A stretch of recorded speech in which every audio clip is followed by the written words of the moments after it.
My Clockwork Angel video got like 55 views, so I'm kind of a big deal right now. So Clockwork Prince came out in 2011 and everyone was like, well, I hate that guy. Wait a minute. Wait a minute. Wait a minute. Wait a minute. Wait a minute. Wait. No. 10 out of 10. Yes, just to address the elephant in the room, the conspiracy theory board is not currently up, just for the intro slash outro, because I'm filming this last and I had to take it down because I had guests staying in my room. It's all in this folder here for safekeeping. And I needed a break from the judgmental look I got every single time someone came in my room and realized that I spend multiple hours talking to myself about a YA fantasy series that came out over a decade ago. It's my one healthy coping mechanism, okay, Mom? No, I'm not going crazy, Mom. No, I didn't use our colored ink at home, Mom. I used my school's. Gosh. I even printed out the photos for the next trilogy before I graduated because college is expensive and I'm getting my money's worth, gosh darn it. Did you know that this has been my closet this whole time? Crazy, isn't it? So yeah, Clockwork Prince is one of my favorite Shadowhunter books, but be warned, in terms of Mortmain plot, we have no Mortmain plot. There's plenty of Will, Jem, and Tessa plot though. This book is for the Will Herondale girlies, okay? I know you all hate him right now, but just give it a minute. The big focus of this book is Will trying to, shall we say, fix his problems. And of course we got a lot of romance and banter going on. So like, I included way too much like details and dialogue in this video because like the fun banter and character dynamics is like the whole point of the book. Oh, and the angst. This book is non-stop angst and therefore non-stop fun.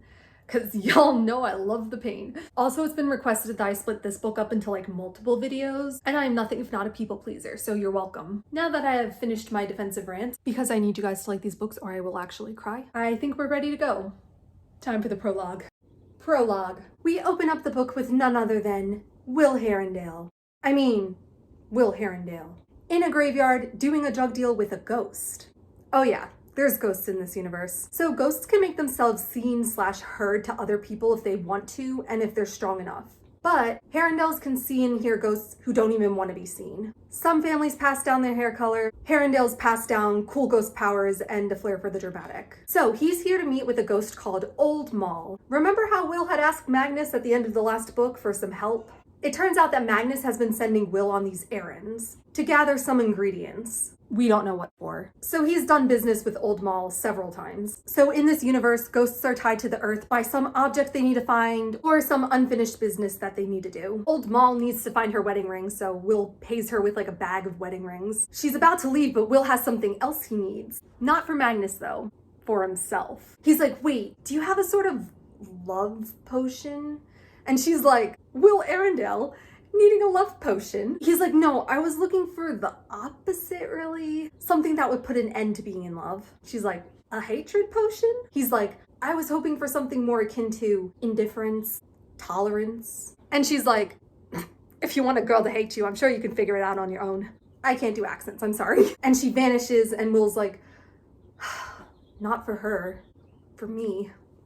He's so dramatic. Oh my God, every single Herondale ever is the most dramatic person ever. They're great. So, chapter 1. Tessa and Jem are walking together, about to go into Westminster Abbey. Tessa's excited to see it, and Jem's like, I'm glad.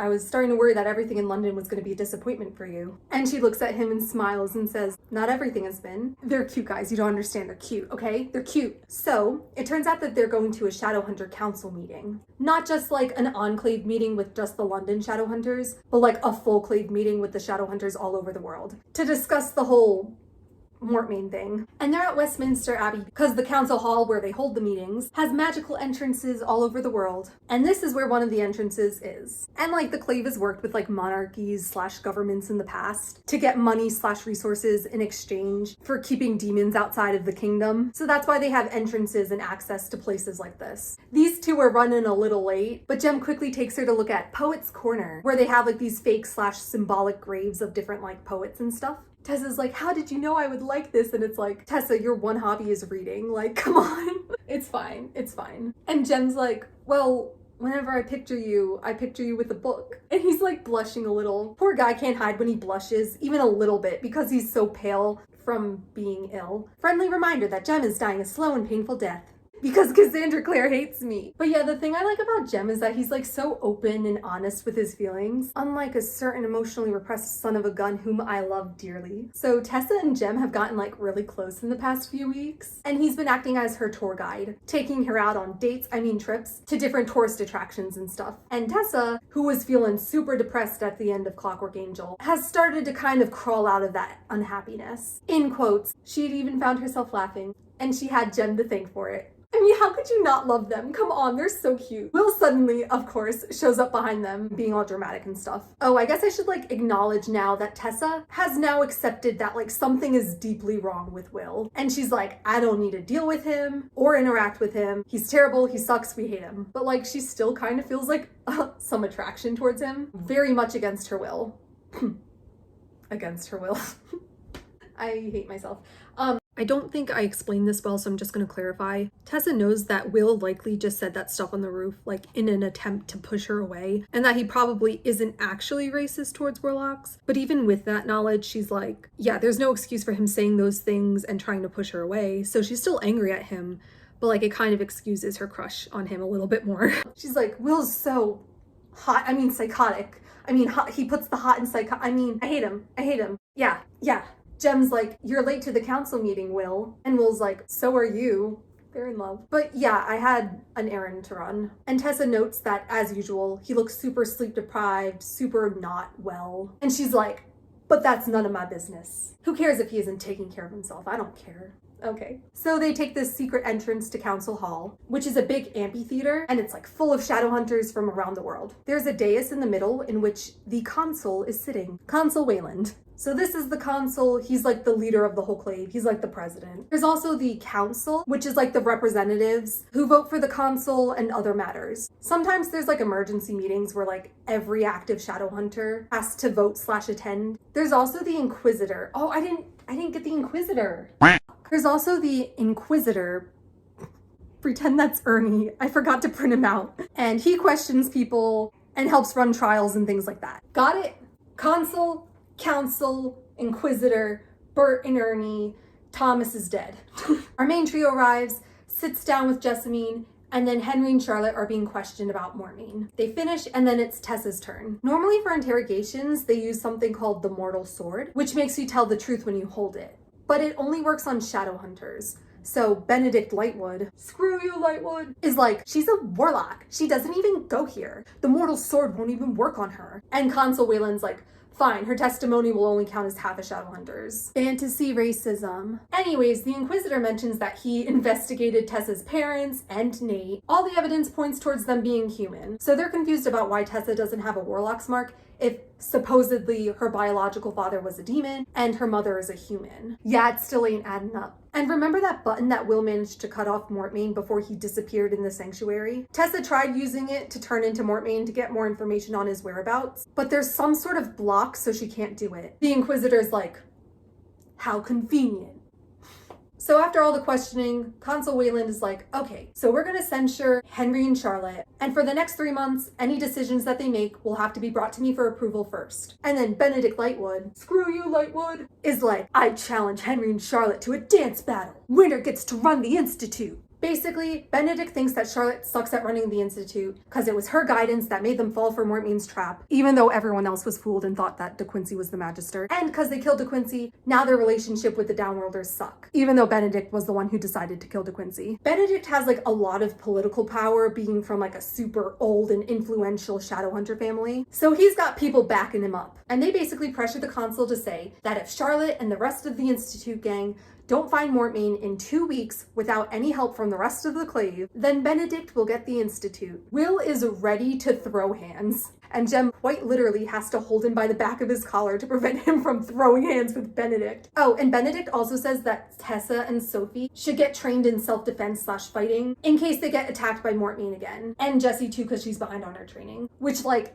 yes, I'm like tired of Tessa having to run away all the time. Like, I understand she's not a fighter, she grew up a mundane, she makes use of her power and uses her smarts as she can, but like, it would be nice if she could like participate in the action a bit more, you know? And Benedict's like, you all will be very busy trying to catch Mortmain, so I volunteer my 2 sons to train them. And Gabriel's like, father! And the Institute gang's like, fuck that! But the consul is like, you should accept his generosity. But Charlotte and the rest of the gang know that this is just an opportunity for Benedict to have some eyes in the Institute. So they're all upset about this development. The meeting is adjourned and Charlotte is fuming, and she quietly storms out of the council hall, and the rest of the Institute gang follow her out. And as they leave, they can hear everyone whispering how embarrassing, how humiliating, and basically saying it's an impossible task and that they're all doomed to fail. They get into the hallway and Charlotte angrily kicks the wall, and Will's like, Benedict's still in there if you'd like to kick him. I'd recommend upward and a bit to the left. Then the consul shows up and Charlotte's and the consul's like, hey, I'm on your side. I appointed you as head of the Institute, not because I knew your father, but because I knew you would be good for the job. Listen, Benedict's a hypocrite. He sucks, but he's politically powerful, so it's best to just placate him. There were some unfortunate coincidences and bad timing that led to all this, but you also made some bad decisions, Charlotte. So I suggest you step it up a bit. And Charlotte's like, but you basically handed the Institute to Benedict. You gave us an impossible mission. And he's like, as the head of the Institute, finding Mortmain is your mission. If you think it's impossible, then maybe you should ask yourself why you want the job so badly in the first place. Ooh. But yeah, that's our inciting incident. We got 2 weeks to find out where Mortmain is. And also, what's in the box, Will? What's in the box? End of chapter 1. So, chapter 2. So the Institute gang is in the library looking through whatever archives and newspapers they can about Mortmain and automatons and binding spells. As soon as they got back, they started looking. They've been looking all day and they're really tired and they've got nothing. Jessamine isn't really helping and she's like, Charlotte, I think we're wasting our time. And Charlotte's very stressed out and getting increasingly more frustrated. And she snaps at Jessamine well, we didn't expect you to help anyways. And with how behind you are on your studies, you probably won't even know a binding spell from a summoning spell. Poor Charlotte spends this book on the verge of having a mental breakdown. To be honest, everyone does. I would even argue that a couple of them do have mental breakdowns, and it's great. Sophie comes in to tell Charlotte that Brother Enoch is there to meet with her, so Charlotte leaves. Reunited with my king. Jessamine's like, Tessa doesn't have any training. How is she helping? And Will, you barely pay attention during your lessons. Would you know a binding spell from a souffle recipe? And Will's like, I am but mad north-northwest. When the wind is southerly, I know a hawk from a handsaw. And at this point, Jem is reaching maximum annoyance levels, which for him is moderately frustrated. He's like, Jessamine, Tessa has kindly offered to help, and we need all the eyes we can get right now. Will, don't quote Hamlet. Henry. And Henry's reading. He's like, yes, darling. Where's Charlotte? Jem's like, honestly, I agree with Jessamine. This is a waste of our time. Will and Tessa are like, and he says that instead of trying to learn about Mortmain's past from dramatic newspaper articles, they need to try to figure out what his motives are. And Tessa's like, when I talked with him in the sanctuary, he seemed to really hate Shadowhunters. It feels personal. And I think it has something to do with that pocket watch he tried to give me. It's he wants some sort of revenge, or Jem's like, reparations. Jem explains that they haven't looked through the reparations section of their archives yet, which is basically when a downworlder or mundane thinks a Shadowhunter has broken the law in their dealings with them, they can file a complaint through reparations, and they'll get a trial, and if they prove their case, then they get some compensation. Will's like, well, it seems a little silly to look through there. It's not like Mortmain's gonna lodge a complaint against Shadowhunters through official channels. Very upset Shadowhunters refused to die when I wanted them to. Demand compensation. Please mail check to A. Mortmain, 18 Kensington Road. Jem's like, okay, maybe he hasn't always hated Shadowhunters. Maybe there was a time that he did have trust in the system. What's the harm in asking? The worst that could happen is that we get nothing, which is what we're getting now. So he goes to find Brother Enoch, and Tessa's like, oh, I'll come with you. She's like, oh yeah, I have something I have to ask Charlotte too, yeah. And Jem's surprised, but pleased. Will looks at the two of them, and he stands up and he's like, we've been looking through these books forever. Mine beautiful eyes are weary, and I have paper cuts. See? I'm going for a walk. He's so... And Tessa currently lives to piss off Will. So she's like, maybe you could use an Aratsi healing rune to take care of those paper cuts. And Will glares at her, and Tessa's pissed off because his eyes really are beautiful. He's like, ever and always helpful, Tessa. And she glares back at him like, my only desire is to be of service. And Jem's just in the middle Tessa, Will, I don't think... But Will grabs his coat and storms out. Jessamine's just watching this whole thing and she's like, interesting. Same. We cut to Will's point of view, so pay attention if you want to know what's in the box. He just arrived at Camille's house to meet with Magnus, who has just summoned a demon. Interesting indeed. Magnus is like, oh, Will, you're here. This is Thamus, a minor demon from the 8th dimension. Thamus, this is Will, a minor Shadowhunter from Wales, was it? And Thomas is just like, I will rip out your eyes. I will tear the skin from your face. Magnus is like, don't be rude, Thomas. And Will's like, no, Magnus, he's not the right one. The demon I need is a dark blue. This one's more periwinkle. The demon is like, what did you call me? I will feast upon your liver. I will tear it from your body while you scream. Magnus closes his spell book to make the demon vanish. He's like, sorry, I thought I got him this time. Will tries to like hide his disappointment. He's like, it's not your fault, Magnus. I haven't given you much to go off of. Magnus is like, I'm assuming there's nothing more you can tell me. You opened a Pixis box, let out a demon, and the demon cursed you, and you want me to summon the demon to see if he'll remove the curse on you. And that's all you can tell me. Cursed by a demon? We didn't have that on the board. Finally, you guys know that there is a curse. Even if you don't know what it is, like, I'm sure you can kind of figure out, like, the general gist of it. Oh my gosh, I was like waiting for you guys. I was like, wait, just wait. There's the reason, guys. And now we know that there was a demon in the blasted box.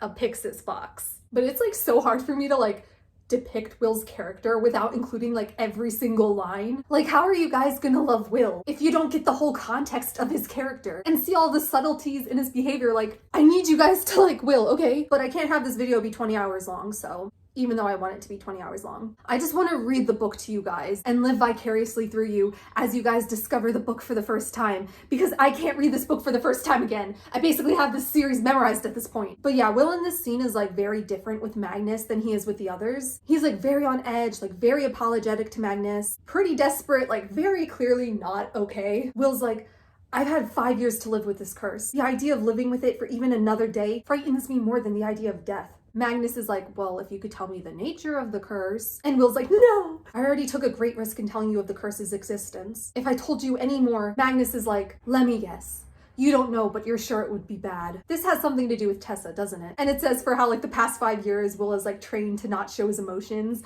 but like he can hear the strain in his voice when he's like, Tessa. He's like, Tessa, I don't know who that is. I've never heard that name before in my life. I don't know who this Tessa is. Magnus is like, you had the curse for 5 years. Something must have changed for you to come to me in the middle of the night in a rainstorm. I can only think of one thing, and quite a pretty one with big gray eyes. Magnus just clowns everyone. He's great. And Will's like, there's other things too. Jem's dying. He's getting worse. Magnus is like, Jem has been dying. Nothing involving your curse can change that.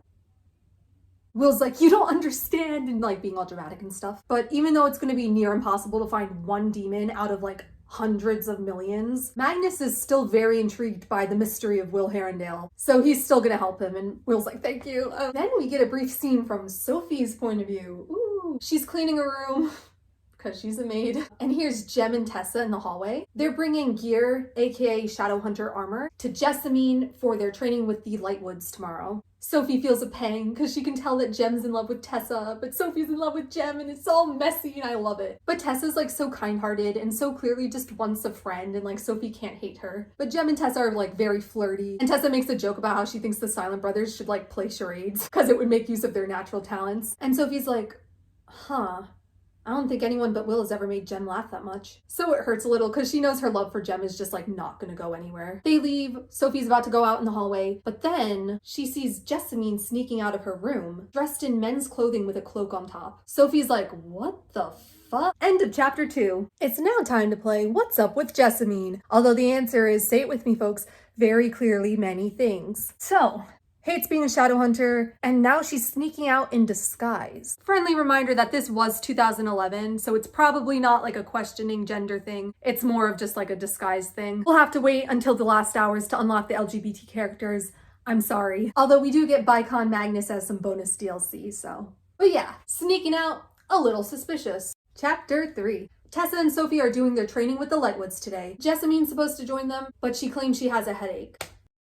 Sus. These two are really nervous, but at least they have each other. They're in the training room, they're wearing their gear, aka Shadowhunter armor. They're wearing like the training version of it. Tessa makes a comment to Jem about how she wishes that he was the one training them. And he's like, oh, I haven't even completed my own training yet, so. But Tessa can tell that he really means that he's not well enough, often enough, to train them consistently. Because, friendly reminder, Jem is dying a slow and painful death. In case you forgot, because Cassandra Clare won't let us have nice things. Doors open and the Lightwood brothers walk inside. We of course already know my boy Gabriel, but now his older brother Gideon is here too. This is Gideon. He's like a couple years older than Gabriel, so he's like around 20. According to Will, Gideon makes Gabriel look like a sweetheart, so we'll see.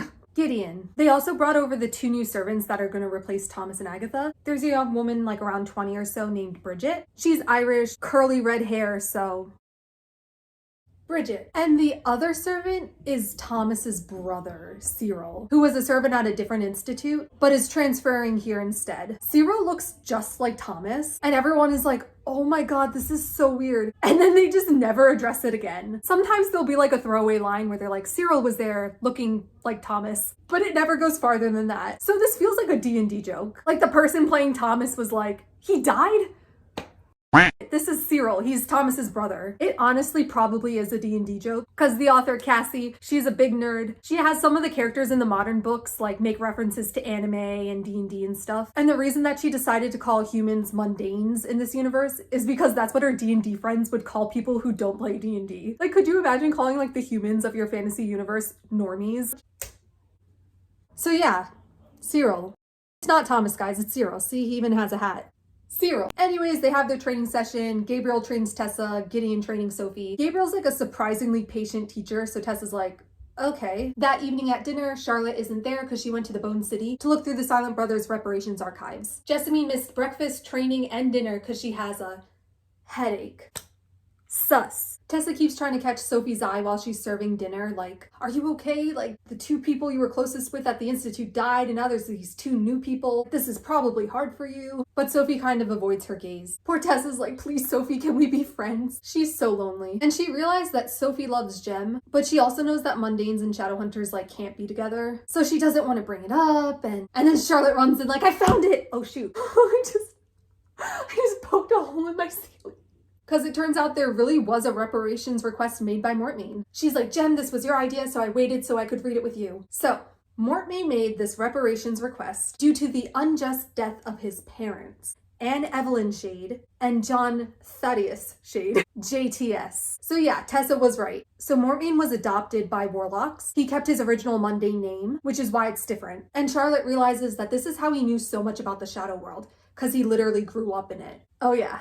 It's all coming together. Mortmain's request said that his parents didn't break any law, and yet they were still unfairly killed by the Shadowhunters for like no reason. This happened before the Accords, aka that peace treaty between Shadowhunters and Downworlders. So the Shadowhunters got away with being like more racist back then and killing Downworlders just on mere suspicion. There's not like a lot of details of what actually happened, but it does mention that he wanted the Shadowhunters to be tried and punished, and that he had originally filed this complaint at the York Institute, which is run by a guy named Aloysius Starkweather. Starkweather is like 89, so he would have been alive when this all went down, and the full records of this incident are likely still at the York Institute.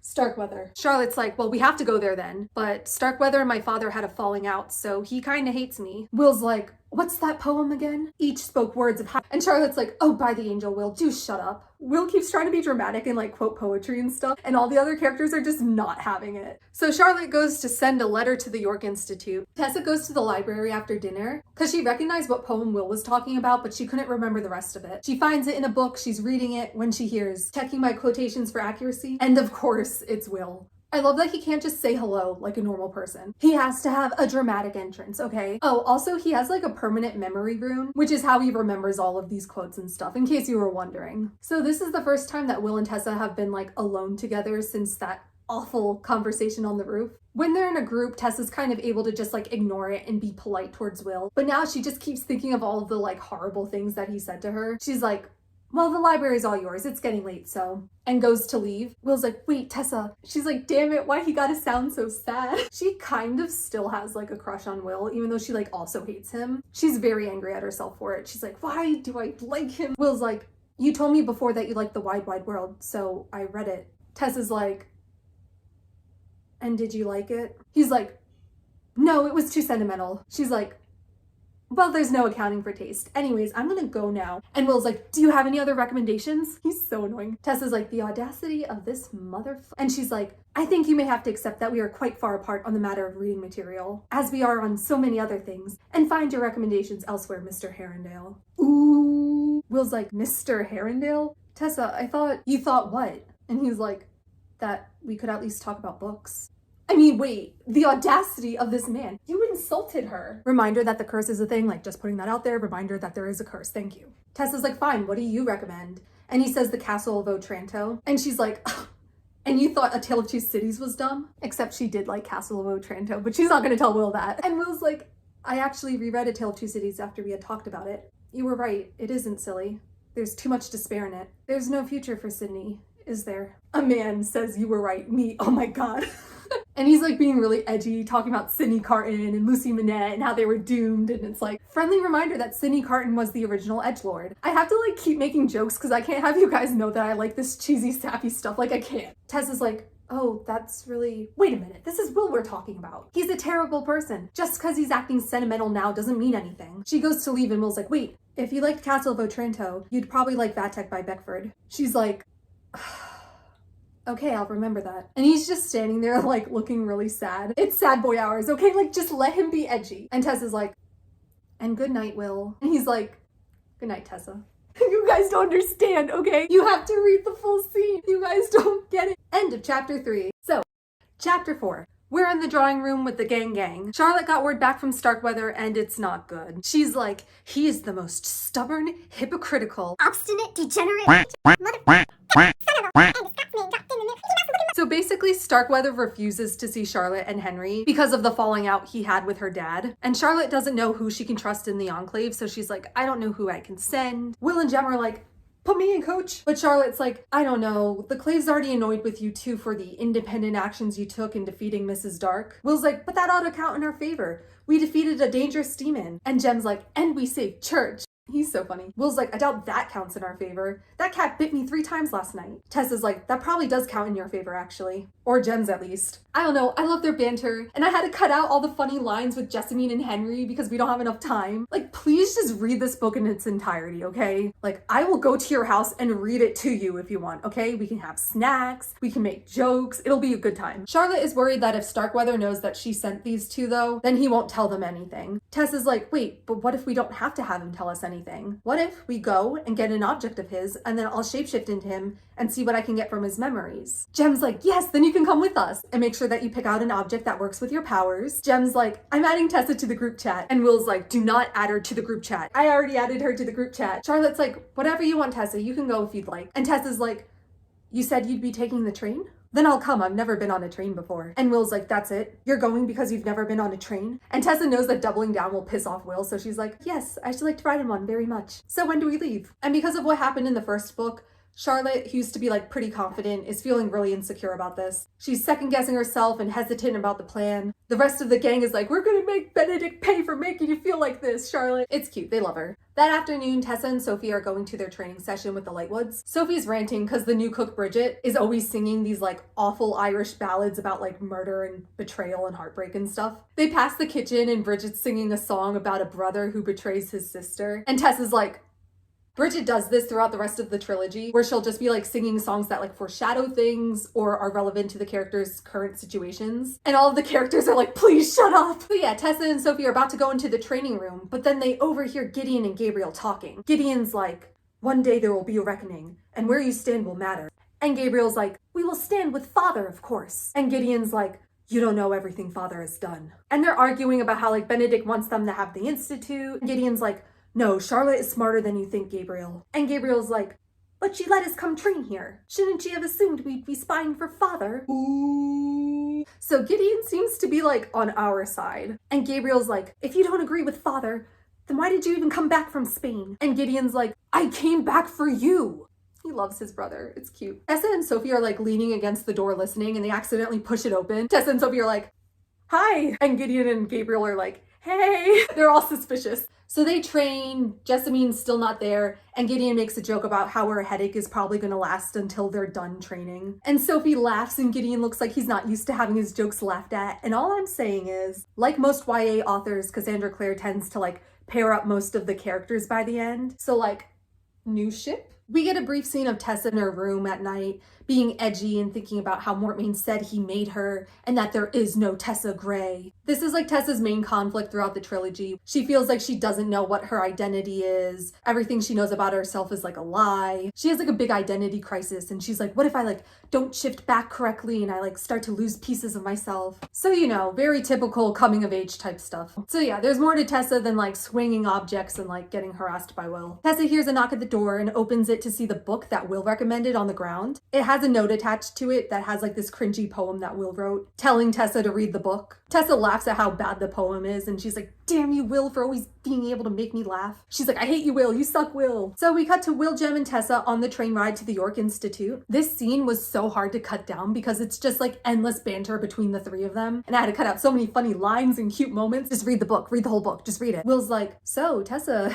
did you bring anything with you to read on the train? And she's like, no, I haven't come across anything I particularly wanted to read. And Will's like, but he doesn't say anything. And as the train leaves drab gray London and enters the pretty countryside, Tessa's like, oh, it's so nice. And Will's like, this is nothing compared to Wales. Because reminder, he's Welsh. He also has like a Welsh accent that comes out sometimes, but I can't do that, so. Tessa's like, do you miss Wales? And he's like, what's there to miss? Sheep and singing and that ridiculous language. Tessa's like, you don't sound very patriotic. Weren't you just reminiscing about the scenery? Will's like, I'll tell you what's patriotic. In honor of my birthplace, I've the Dragon of Wales tattooed on my... Jem cuts him off like, you're in a charming temper, William, aren't you? Try to keep in mind that Starkweather already dislikes us because Charlotte's the one who sent us. So be on your best behavior. Will's like, don't worry, I'll charm Starkweather so much that he won't even be able to remember his name anymore. Jem's like, the guy's 89 and lost it years ago. He probably already has that problem. Ageism. Tessa's like, so I guess you've been storing up all that charm, huh? When it went wasted on us. It's so hard trying to decide what lines to include and exclude, because I need you guys to understand the dynamics of the trio, okay? Tessa and Will are part of the Protect Jem squad. Will and Jem are part of the Protect Tessa squad. And Tessa and Jem are part of the Roast Will squad. And Will's like, don't worry, I'll be good. I don't want beady-eyed Benedict Lightwood and his two hideous sons taking over the Institute. And Tessa, who has a PhD in pissing off Will, is like, they're not hideous. Will's like,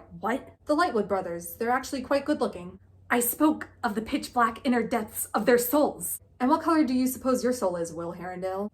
Mauve. He's iconic. They then come up with their story for why Tessa, who is clearly not a shadow hunter, is with them. Will's like, maybe we could say she's madly in love with me and insists on following me everywhere. Tessa's like, my talent is shapeshifting, Will, not acting. Jem's like, the Roast Will squad strikes again. Jem's idea is that they say Tessa is a mundane who is planning on ascending. So remember that mortal cup that has like the angel Raziel's blood in it, that like the original shadow hunters drank from to become shadow hunters? The Clave still has it. And if a human knows about the shadow world and wants to be a shadow hunter and they're deemed worthy, they can train to ascend and drink from the mortal cup to become a shadow hunter. It's usually if they're getting married to a shadow hunter that they would try to ascend. Jem's like, well, we could say she's engaged to me and studying to ascend and wanted to see how another institute was run. And he gives her his Carstairs family ring to wear. Since when they're engaged, they have rings, but then they like do runes once they're married. It's so funny to me that both Will and Jem's plans were basically, I'm gonna have Tessa pretend to be in love with me.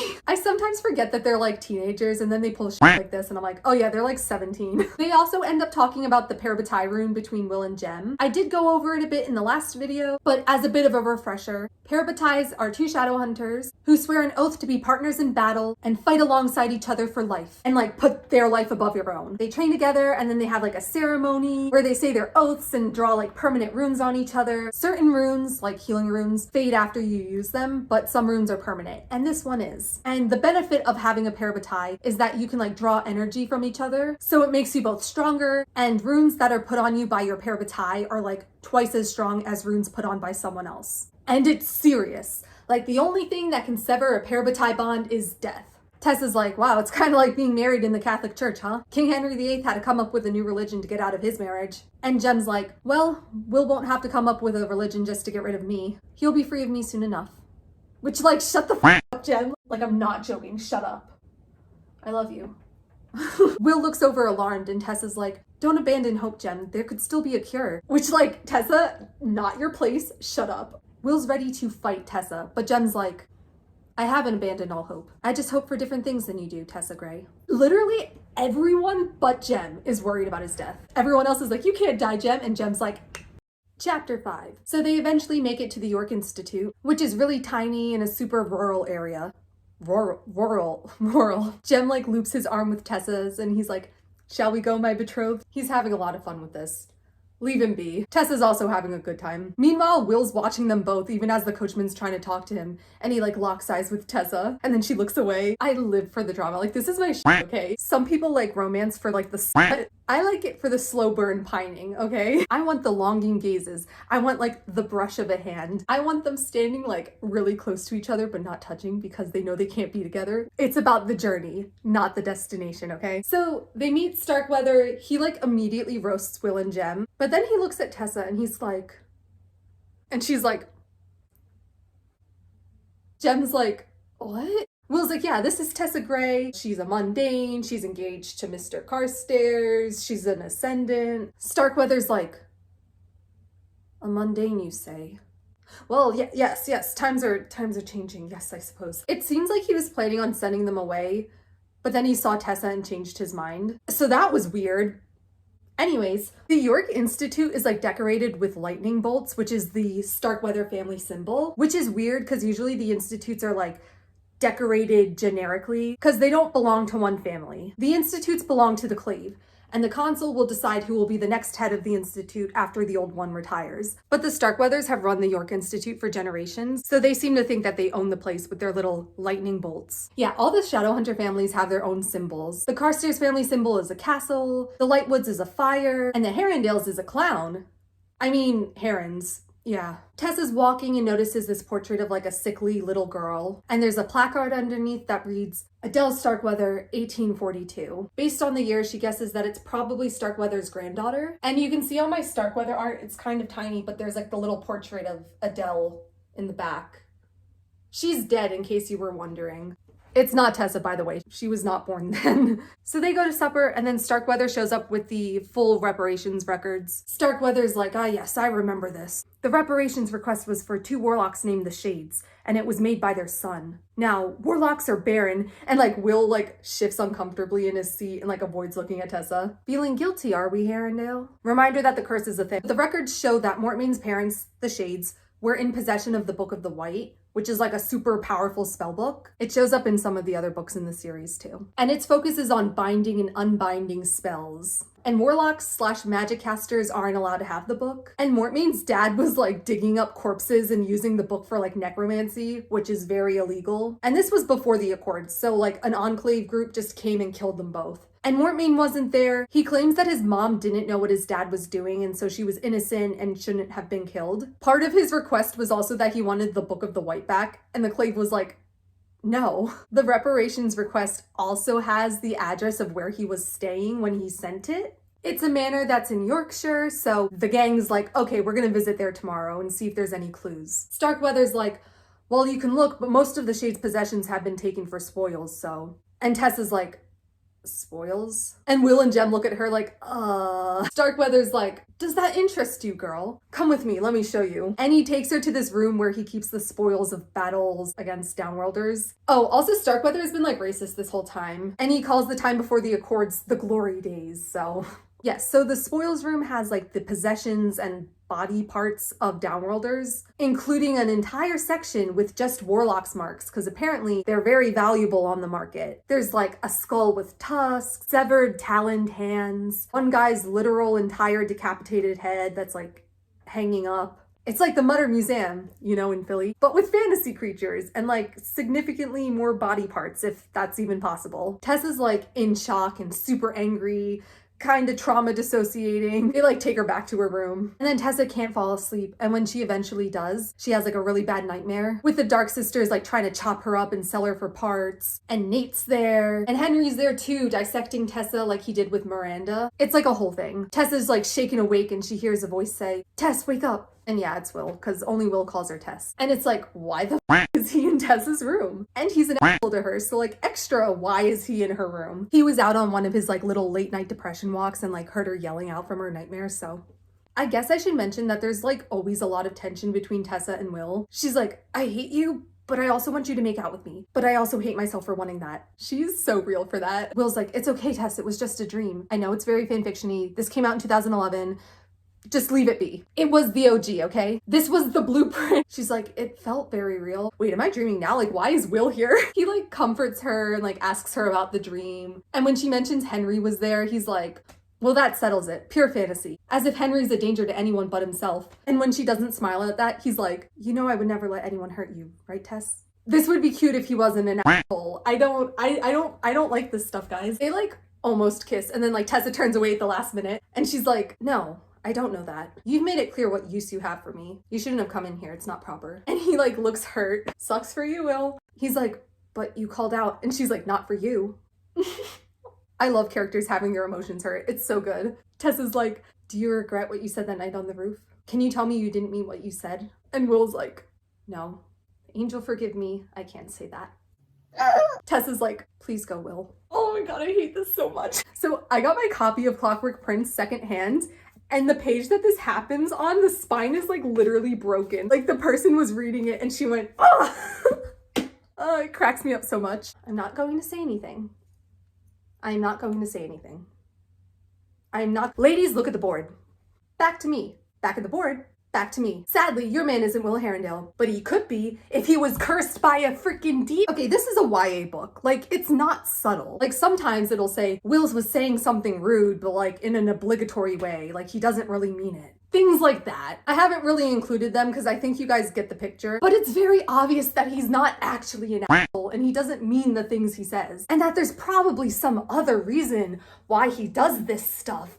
I wonder what. So the next day, the gang goes to Ravenscar Manor, aka the place that Mortmain had lived in, and presumably abandoned. They leave the carriage, walk over to this hill, and the manor is like below so they can kind of watch from a distance in case there's anything there. And Henry even gave them this little invention that detects if there's demonic activity. For those who read the modern books, yes, Henry invented the sensor. They thought the manor was abandoned, but it looks like it's been taken care of, so they're like, what? And then a carriage arrives at the manor, and they all crouch down in the grass to hide, and the girl steps out of the carriage, like around 15 or so, and she has like long black hair, and she kind of like looks over. She doesn't see them, but Will makes a choking noise, and he's like, Cecily, I told you it would be relevant. End of chapter 5. Chapter 6. Will looks sickly. He's just staring and keeps saying Cecily and like ignoring Tessa and Jem. He's just dissociating a bit.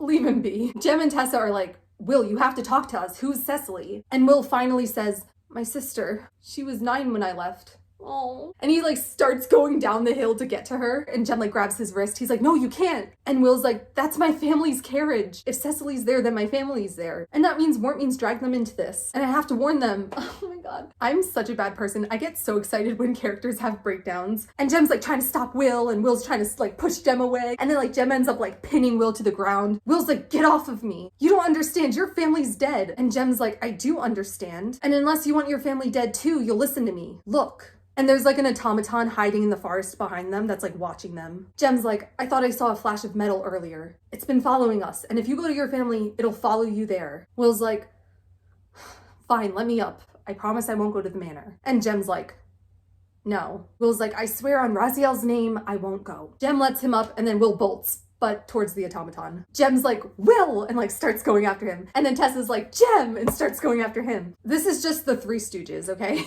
Tessa's having a hard time keeping up with Will and Jem because they're shadow hunters. And also she's like wearing a Victorian dress and like heels and stuff. She's like, damn, I wish I had my training gear. She gets into the forest, is like looking around, and then the automaton pops up out of nowhere and like starts attacking her. She gets knocked down, reaches for this sturdy tree branch on the ground, and say it with me, folks, starts swinging. Although now she knows a little bit about parrying and blocking from her training with Gabriel. But also the automaton has like sharp arms, so it just like cuts through the branch. This is why Tessa should just keep a dagger on her at all times. Like, someone give her a dagger. The automaton's about to go for the kill, but then Tessa's Clockwork Angel again starts buzzing and attacks the automaton. Okay, can we just discuss that this is like the second time that her necklace has saved her life, and like no one's discussed it? Tessa, your one personality trait is that you're curious. Like, aren't you curious about what's in the necklace? Am I the only one who cares? And I know that Tessa's not a fighter, but like, can't she like maybe like shapeshift into like one of the shadow hunters or something? Like, wouldn't that at least help a little bit? Only I'm allowed to criticize these books, by the way, though, because I'm doing it with love. I can acknowledge its flaws, but like, it's still a 5-star read for me, so. Because I rate books based off of how much fun I have reading them, so. It's the only valid way to rate books, honestly. But yeah, Will and Jem find Tessa, stab the automaton. Will's like, what are you doing here? Why are you following us? And the automaton's like, I am a warning from Mortmain, and says that if they don't stop their investigation, Mortmain will kill Will's family. Same if Will tries to warn them. Will's like, how did Mortmain bring my family here? Did he threaten them? And the automaton is like,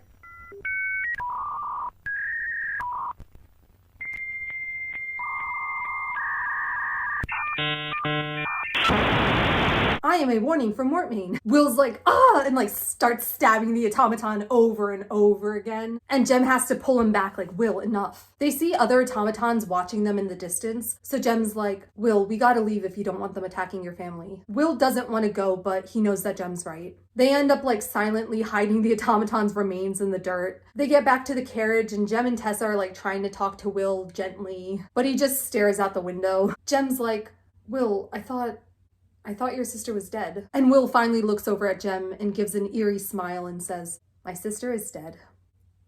And they drive to the train station in silence. On the train, Jem and Tessa are just like, because Will is just ignoring them and silently staring out the window. He's having his sad music video moment.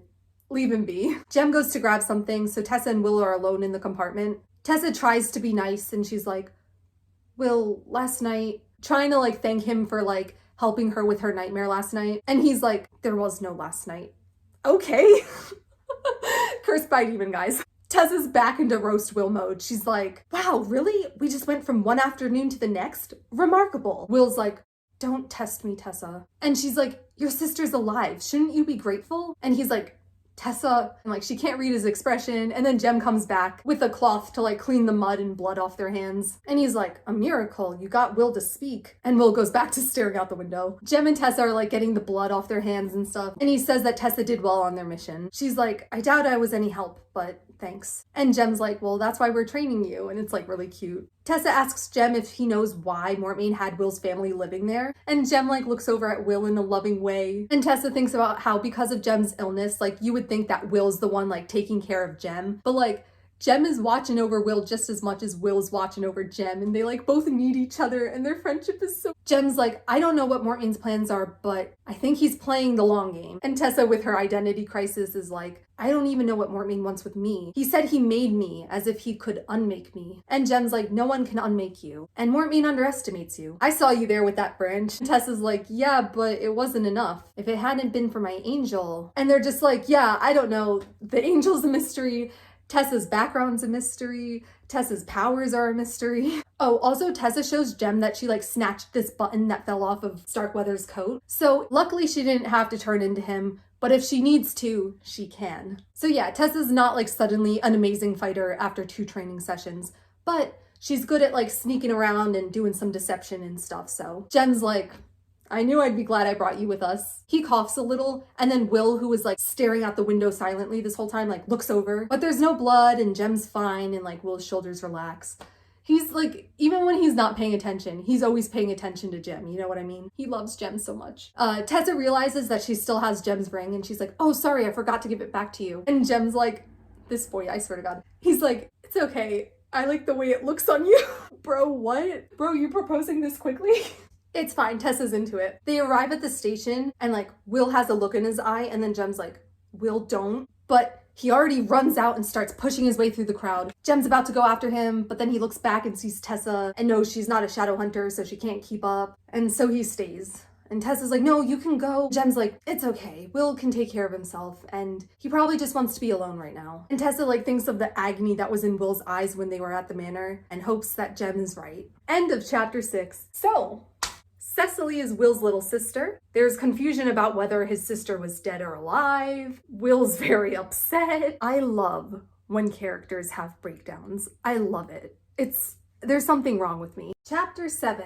This chapter is called The Curse, so I wonder what we're gonna learn about. Also, this chapter is gonna be really long because I don't know, there's a lot to include. It's a long chapter. So chapter 7, Magnus is just trying to enjoy his evening, but he hasn't learned that once you help a shadow hunter, they never leave you alone. So he will learn, but still help them out because he does have a big heart, even if he pretends that he doesn't. He hears the front door opening and hears some arguing and he's like, Will. He told the footman to tell everyone that he wasn't home, but Will is Will, so he runs in a moment later like, aha, I knew you were here. Magnus, please, I have to talk to you. Magnus is like, ugh, because he's really tired after working all day, but in quotes, he was really going to have to do something about this annoying soft-hearted impulse to assist the desperate, Magnus thought. That and his weakness for blue eyes. Magnus's love interest in the modern books has blue eyes, so Magnus is like, fine, but I'm not raising a demon before I've had my dinner. Will's like, no, I don't want you to raise a demon. Well, that's good news, I suppose. I want you to send me through to the demon realms. Magnus is like, Now what the fuck? He's like, first of all, that is black magic, which is illegal. Second of all, you're gonna freaking die. And I'm gonna get in trouble with the Cleave if I send one of their promising young shadow hunters to be torn apart by demons. Will's like, the Cleave doesn't consider me promising. I'm not promising. I'm nothing without your help. And he's being classic dramatic Will, talking about how the curse is making it like unbearable to live. And he can't take the disappointment of summoning all these random demons and them never being the right one. And he's like, every day just keeps getting harder than the last. And if I don't do something soon, I'll lose her forever. And Magnus is like, aha, I knew it. This was about Tessa. And Will's like, not just her. And Magnus is like, but you love Tessa? He's so nosy. And Will's like, yes, of course I do. But this curse is making it really freaking hard to deal with it. And Magnus is like, so does your curse have something to do with like your ability to love or something? Because that's BS. I've seen you with Jem. You love him, don't you? And Will's like, Jem's my greatest sin. Don't talk to me about Jem. What was the explanation? And Magnus is like, don't talk to you about Jem. Don't talk to you about Tessa. Don't talk to me about the curse, Magnus. Send me into the demon realms, Magnus. Like, I'm not gonna do it. I love the scenes with Will and Magnus because you get the melodrama and the angst with Will, but then you also get Magnus doing damage control and being like, sit the f down. You're young. You don't know shit. Magnus is also everyone's therapist. And then Will finally admits what this is all about and how he saw Cecily and how he thought he would never see her again and his family can't be near him. And Magnus is realizing that there's going to be a breakthrough and he's going to get to learn more about Will's backstory. So he's like, why? What did they do to you? And Will's like, what did they do? They did nothing. It's me. I'm the problem, it's me. Taylor Swift wrote Anti-Hero about Will. She didn't actually, but she did write The Archer about Will. She told me herself. Will's suddenly like, I lied to you. And Magnus is like, shocking. But now Will is letting it all out and explaining, so pay attention. So as we know, Will grew up on a little farm in Wales, and his dad used to be a shadow hunter, but left the world behind to marry a mundane woman, because Herondales are dramatic like that. And so one day, Will was like, secretly going through his dad's old things. His dad kept some like memorabilia from his time as a shadow hunter. He had a Pixis box that he kept in like a false drawer in his desk, probably thinking that was enough to keep the kiddos out. But Will found it, and of course he opened it, and mist came out and formed into a demon. Will didn't know anything about the shadow world at this point, so he was freaking out. But then his sister, not Cecily, but his older sister Ella, ran in. She had a seraph blade and was trying to fight the demon for him. She was the bravest person he ever knew, okay guys? The demon knocked Ella down, and then it turned to Will, and it was like, I wanted to destroy your father's life, but I guess you'll have to do. And the demon curses him. Pay attention, I'm reading what the curse is now, okay? It says, all who love you will die. It may take moments, it may take years, but any who look upon you with love will die of it, unless you remove yourself from them forever. And I shall begin it with her. And it like points at Ella and then vanishes. Oh, that was loud. Magnus is like, bro, wait, for real? You know middle school me ate this shit up. Not now though, I'm so mature now. I don't like this stuff. So half of you guys right now are like, really? This is so freaking stupid. Why do you even like this? And the other half of you guys are like, oh, wait a minute. So that, oh, and that, oh. And now it all makes sense. And you're like, oh, that's so dramatic and angsty. I love that. And you guys are valid. Because like, come on, it's so good. Like, this is why fantasy romance is superior. Like, you don't get this stuff from contemporary romance. Like, you don't get this stuff. And you don't get this stuff in regular fantasy either. Oh, this is so dumb. Why don't you go catch demon pox, okay? Go get sent to the demon realm. But yeah, Ella didn't die immediately. She like came over to Will and like comforted him. She was like, don't worry, it's okay. She had read the forbidden books her father had about the shadow world. So that's how she kind of knew a little bit and knew about seraph blades. And she made Will promise to never go through their dad's stuff again. Will was just in shock. He was a kid. He was like, okay. And he fell asleep. And then he was awoken by his mom screaming in Ella's room. And Ella was dead, didn't even look human anymore. Her body was like a greenish black and it was like rotted by the curse. And Will realized what happened and left for London that night. Because remember, part of the curse is that he has to remove himself from others' lives. So his family could still love him, but like because he left, then they're fine. And Will's like, do you know what it's like to have to treat those who I love like I hate them? Having to ignore my family and be cruel to Henry and Charlotte and to Tessa. Like, I hate it, but I have to do it or else they could care for me. And Magnus is like, wait, so you think like Tessa doesn't love you? And Will's like, there was a time I thought, but no, she hates me. I made sure of it. And Magnus has just been observing everything from the outside and he's like,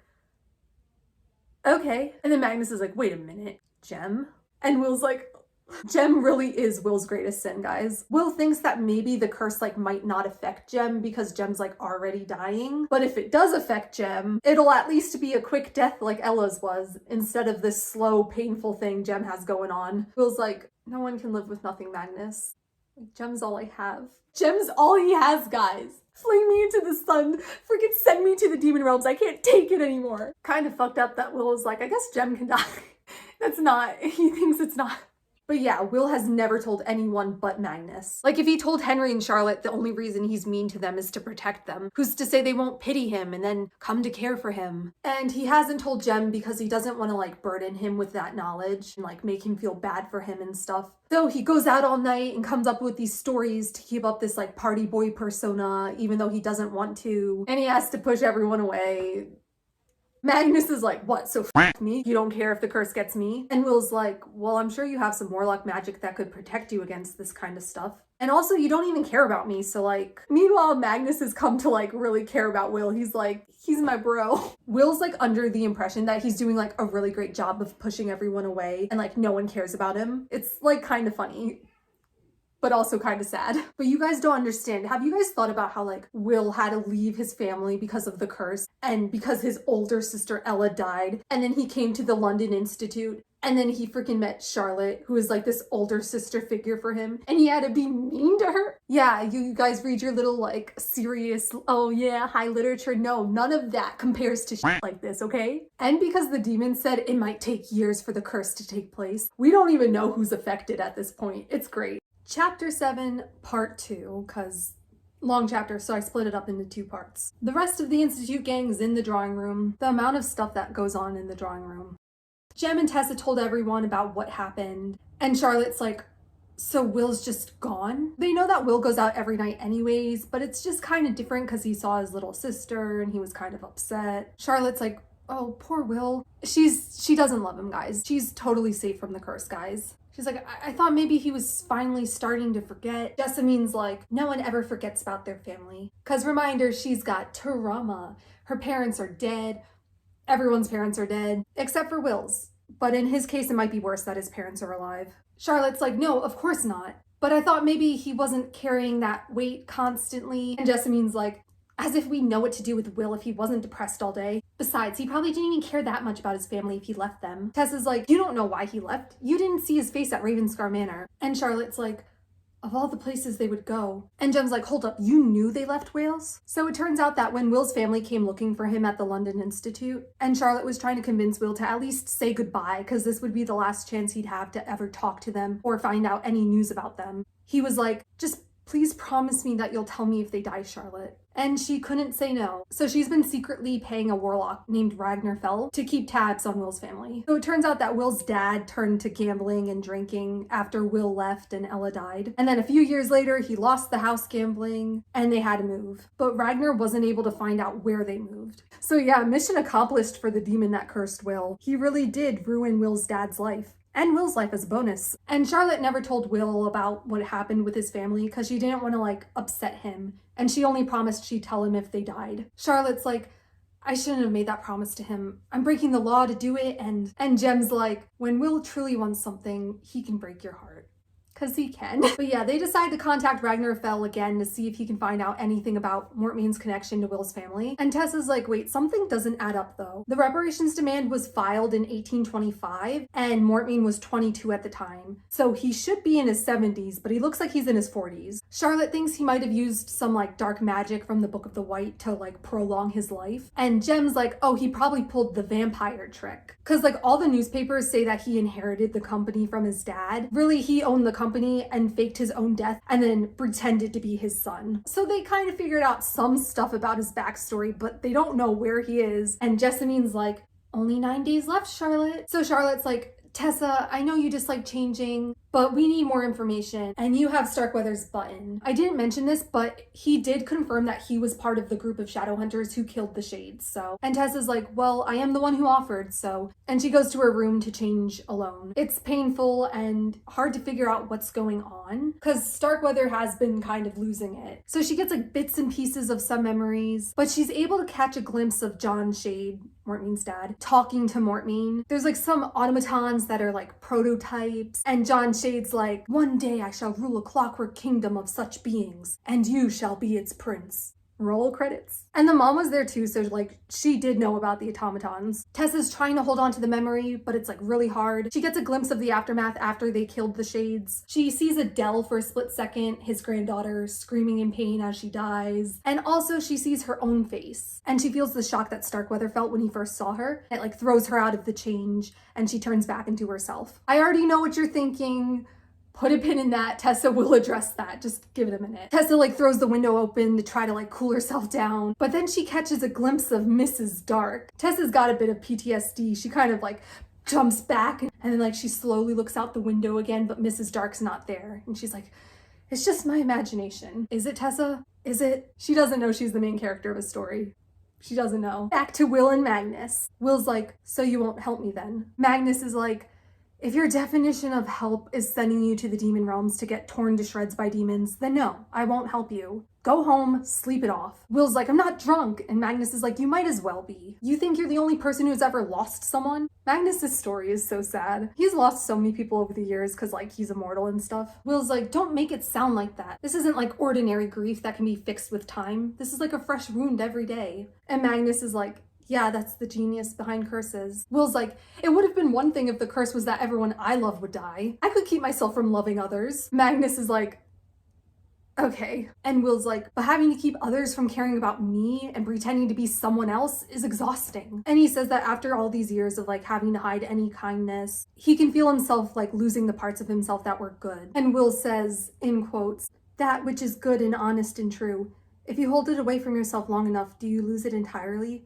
If no one cares for you at all, do you even really exist? He says it quietly. Magnus is like, what was that? And Will's like, oh, nothing, something I read once. Put a pin in that. But yeah, Will's like, you'd be doing me a mercy sending me into the demon realms. I either find what I'm looking for and break the curse, or I lose my life, which is meaningless with the curse anyways. Magnus is like, yeah, that's easy enough to say when you're 17. Listen, you're in love and you think that's all there is in the world, but there's things bigger than that. You have a bigger purpose as a shadow hunter. Your life isn't yours to throw away. And Will's being edgy like, then nothing's mine if I don't even own my own life. And Magnus is like, whoever said we were owed happiness? Thinking about his own mom, looking at him in fear, and we don't really know about Magnus's backstory in this trilogy, but we do find it out in the other one, and it's like really sad. Just leave me alone, okay? I'm having a really bad week. Just let me enjoy my edgy sad boys, okay? They're all edgy sad boys. And Magnus is like, what about what we owe to others? And Will's like, I've given them everything I have already. They've had enough out of me, and if this is what you have to say to me, then so have you,